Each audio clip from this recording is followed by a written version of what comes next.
ও মারা যাওয়ার আগে সেই কথাগুলো চিরকুটে লিখে গেছে, সুইসাইড নোটে লিখে স্পষ্ট করে লিখে গেছে। ওকে কারা ধর্ষণ করছে, ও কেন সুইসাইড করছে, স্পষ্ট করে সবকিছু সুইসাইড নোটে লেখা ছিল।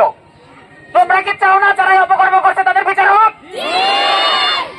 আমার অত্যন্ত লজ্জা লাগতেছে আজকে এখানে ধরে ওই গলা ফাটায় চিল্লাইতে। কেন এই উচ্চ বিদ্যালয়ের শিক্ষকরা শিক্ষিকারা এতক্ষণেও এই বিষয় নিয়ে কোনো মুভমেন্ট করলো না? কিসের শিক্ষক, কিসের শিক্ষিকা আপনারা? এই উচ্চ বিদ্যালয়ের একজন ছাত্রী মারা গেছে, মানে আপনাদের মেয়ে মারা গেছে, আপনাদের কি কোনো দায়বদ্ধতা নাই? কেন আমার এনজিওর লোকদের আসতে হবে, কেন আমার সাংবাদিকদের আসতে হবে? এখানে যারা রাজনীতি করেন, যারা বিভিন্ন সামাজিক কাজ করেন, কিসের রাজনীতি করেন?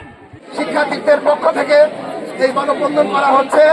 এই মানববন্ধনের সফলতা কামনা করছি এবং পরবর্তী পদক্ষেপ গ্রহণের জন্য সংশ্লিষ্ট কর্তৃপক্ষ আইন শৃঙ্খলা বাহিনীর প্রতি জোর অনুরোধ রাখছি।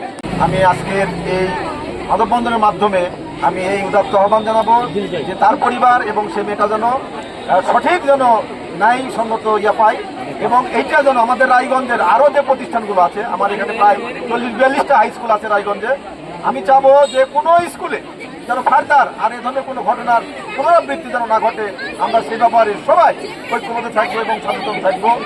এইরকম ঘটনা যেন পরবর্তীতে আমাদের এই কোমলমতি বাচ্চাদের সাথে যেন না হয়, এই ব্যাপারে আমরা সদা সচেষ্ট থাকবো। আর তোমাদের সাথে যদি ফার্দার যদি এই ধরনের কোনো কার্যক্রম যদি হয়ে থাকে, তোমরা এই কথাগুলো গোপন না রেখে তোমাদের বাবা মাকে জানাবা, তোমাদের এই প্রতিষ্ঠানের শিক্ষক মন্ডলীর সাহায্য নিবা, তারা তোমাদেরকে সহযোগিতা করবে। যাদের প্ররোচনায় মুনিরা জীবন দিয়েছে, যে সে যতই শক্তিশালী হোক, যতই প্রভাবশালী হোক, যতই ক্ষমতাধর হোক, নিজের করে সংস্থা এই মুনিয়ার পাশে থেকে, তার পরিবারের পাশে থেকে মুনিয়ার হত্যার দৃষ্টান্তমূলক শাস্তির দাবিতে শুধু মানববন্ধন শুধু না, এর যে যাবতীয় আইন সহায়তা আমরা মুনিয়ার যে মুনিরার ব্যাপারে এবং তার আত্মহত্যার প্ররোচনাকারীদের অপরাধীদের সঠিক বিচারের আওতায় আনার জন্য আমরা এটা আইন সহায়তা দেব।